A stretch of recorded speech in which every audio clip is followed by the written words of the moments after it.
Sa Philippians 4:12, malinaw sinabi niya po ito. Marunong akong magpakababa at marunong din ako managana. Natututunan ko na ang lihim ng kasiyahan. Sa bawat bagay at sa lahat ng bagay ay natututuhan ko ang lihim maging sa kabusugan at maging sa kadutungan at maging sa kasaganahan at maging sa kasalatan. Nais ipahayag ni Apostol Pablo na ang bawat isa sa atin ay dapat magkaroon ng tinatawag na contentment. Lalo na pagdating po sa material na bagay. Kasi ang puso po ng tao, kapag nilagay mo ang puso mo sa material na bagay, we cannot serve two God, two masters at the same time. Pag ang puso mo na sa material na bagay, hahatiin yan. Ihilahin ka niyan pababa, palayo. Pansinin po ninyo, bakit kulang tayo sa bilang sa mga oras na ito? Maaaring ang ilang kailangang maghanap buhay kahit araw ng linggo.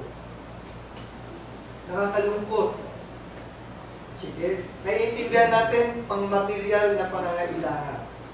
Ngunit ang ipagpalit mo ang Panginoon sa araw ng linggo, minsan lamang.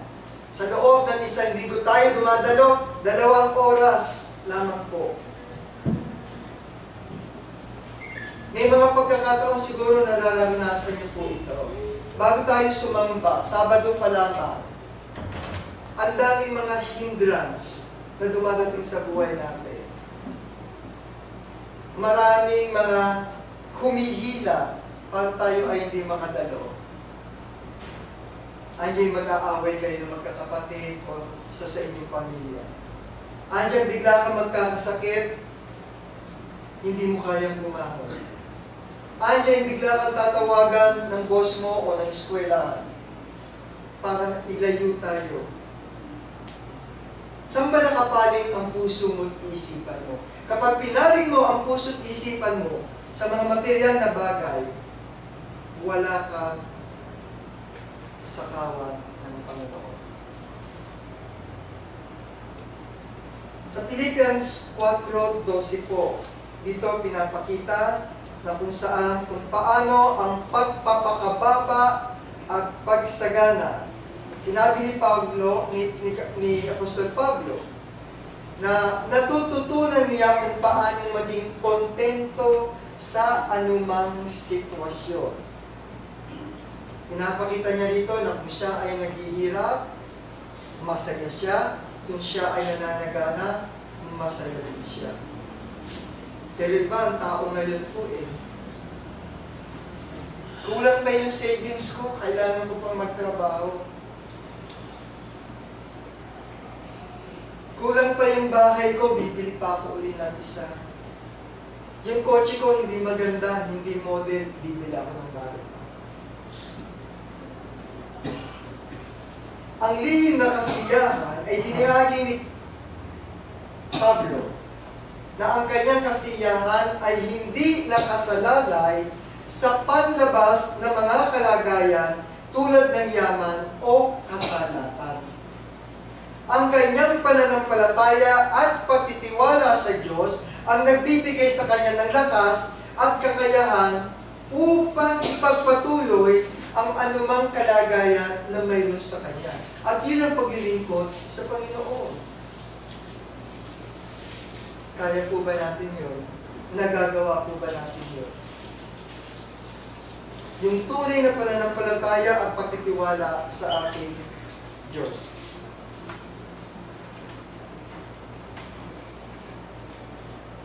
Dahil ang gusto lamang pong ipabatid ni Apostol Pablo sa talatang ito,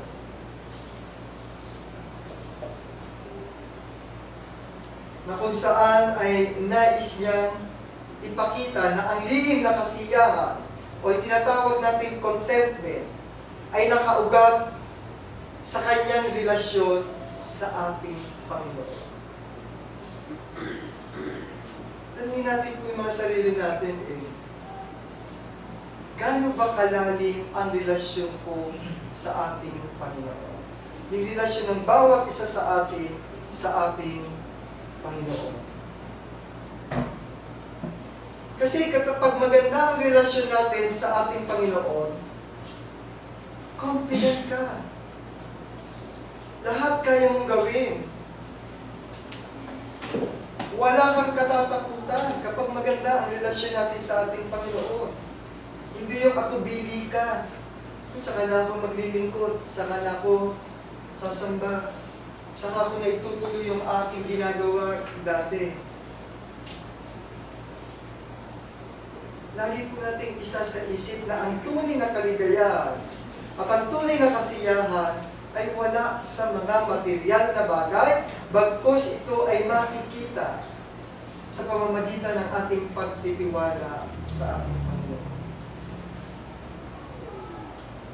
Dito sa talatang ito, Philippians 4 hanggang 12 po, tinuturo din dito ang pagiging mapagpasalamat sa lahat ng bagay na mayroon tayo.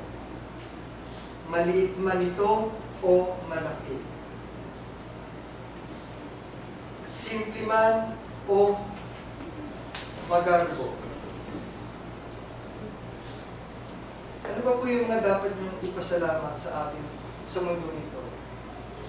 Yung mga tao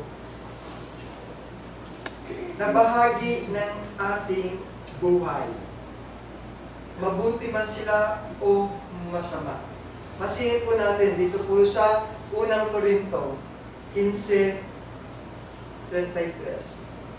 Be not deceived, evil communications, corrupt manners. Huwag kayong padaya, ang masasamang kasama ay sumisira ng magagandang ugali. Ito po ay isang paalala. Ang talatang ito ay isang paalaala na ang ating mga kasama at pakikisama ay may malaking epekto sa ating buhay espiritual. Dito po hindi sinasabi na kung saan ay mamili ka. Actually, ay ayoko to kasi drug addict ito. Ayoko ito kasi ibang religion ito. Dito parang pinaaalalahanan tayo na maging mapanuri po tayo kung sino ang mga dapat nating pakisamahan at pakikisama na gagawin dito sa mga taong nakaka-meet natin sa ating pang-araw-araw na buhay. Ano po ang nais ipahiwati ng unang Korinto 15:33? Ang anumang bagay daw po na maaari nating makita sa ating kapwa ay maaaring maka-epekto o mag-impluwensya sa bawat individual na pag-uugali ng bawat isa sa atin. Kunwari tayo po ay nakisama sa manginginom, lagi mong kasama, hindi ka ba maaapektuhan ng kanyang ugali?